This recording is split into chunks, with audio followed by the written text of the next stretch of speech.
Vicky, dahil nga sa nanatiling baha sa mga lugar dito sa Laguna, ay nag-anunsyo na ang Governor's Office ng Laguna na suspendido ang klase mula sa elementary hanggang high school sa pribado at sa mga public schools. Sa Santa Cruz, pahirapan ang pagdaan ng mga sasakyan sa bahang abot hanggang binti. Ang iba, gumamit na ng bangka.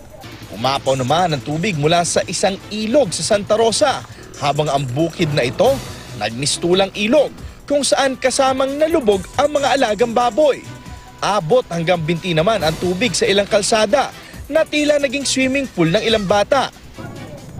Sa ilang bahagi ng looban ng Barangay Aplaya, lampas tao ang tubig, kaya ang kahoy na ito ginawang tulay para sa mga papasok sa trabaho.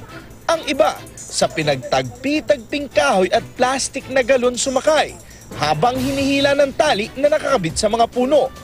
Kaya naman ho kami hindi makaalis dyan. Dyan lang ho kami kumukuha ng ikabubuhay namin ng aming mga gulay. Tapos nung last month, nadala na ho ako dyan ng baha eh. Yan o, doon nakakapit lang ako sa kawayan.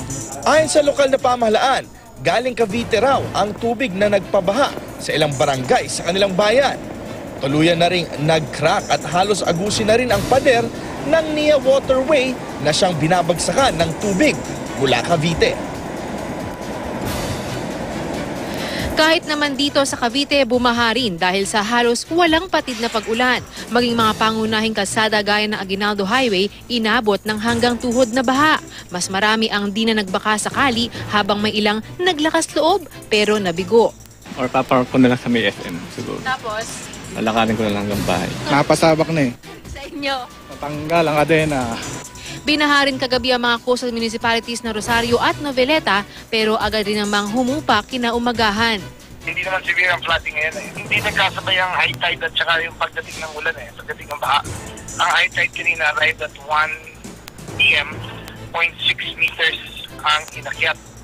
Ang peak ng ulan ay dumating ng 8 a.m. kaya nakalabas na yung tubig bago umakyat yung dagat. At nag-ikot-ikot na kami sa mga barangay.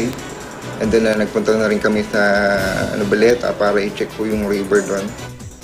Nakamatsyag din maging ang mga residente. Nahanda kami ng mga pagkain, gising kami magdamag, titingnan namin kung talagang lumalaki ang tubig.